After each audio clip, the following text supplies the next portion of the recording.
I thought he was tremendous. For a fellow of his height, you know, his ability on the floor was superb. He could control the ball, he could lay it off, you know, and his actual footwork, you know, he could beat a man.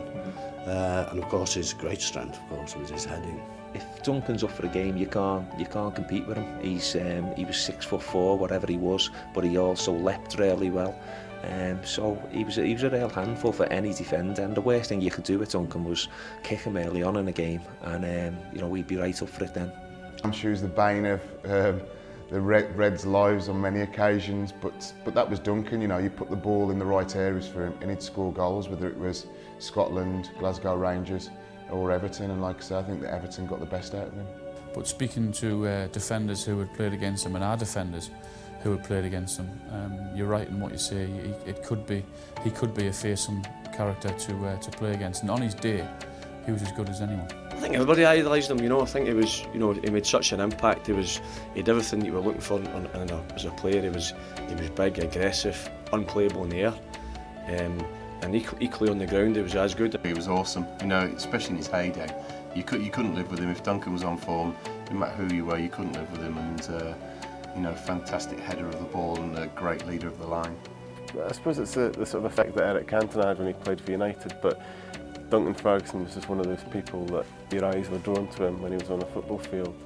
There's always something happening around him, sometimes controversial, sometimes brilliant, but it was always, you know, very, very difficult. And not just his physique, but just the way he was, just not to sort of be looking at him during the game.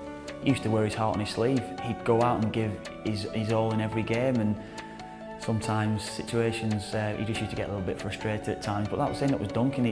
That's what people loved about him, because he was so passionate about everything that he did. You want the aggression on the pitch. You want a man who's going to get the ball and a man who's going to fight for Everton.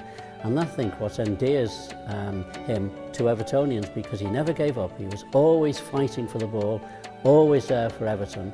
And but on the other side was the caring man as well. And I think we've got to look at the balance. Speaking to Fergie quite a lot, both on and off the pitch, and he's become a great mate of mine, and you know, he's helped me a lot throughout my career. Still to this day, I still speak to him, and he tries to help me.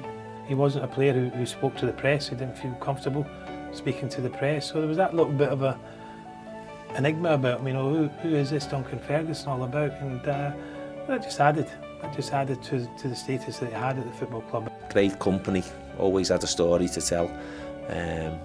Threw a good party, and was good on a night out. He would often invite me around to his house and force my head under the ice bar with the vodka tap running through, which I thought was very generous of him.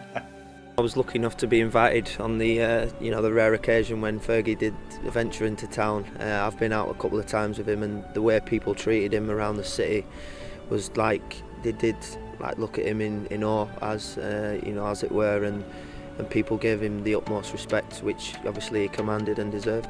Every time I think of Duncan, I think he's a true Evertonian, and he went to the hearts of every Evertonian, and still in the hearts of every Evertonian, and we could do with a real Duncan Ferguson in every team, because he fights for the ball, he fights for the team, and he's proud of being an Evertonian.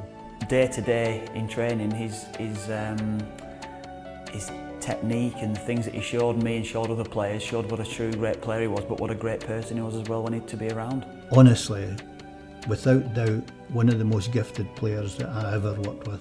Overall, Duncan Ferguson is an Evertonian. I think he'll go down in their history as one of their greatest centre forwards. He still is a great man who done a lot in football, and he's very underrated and but very respected.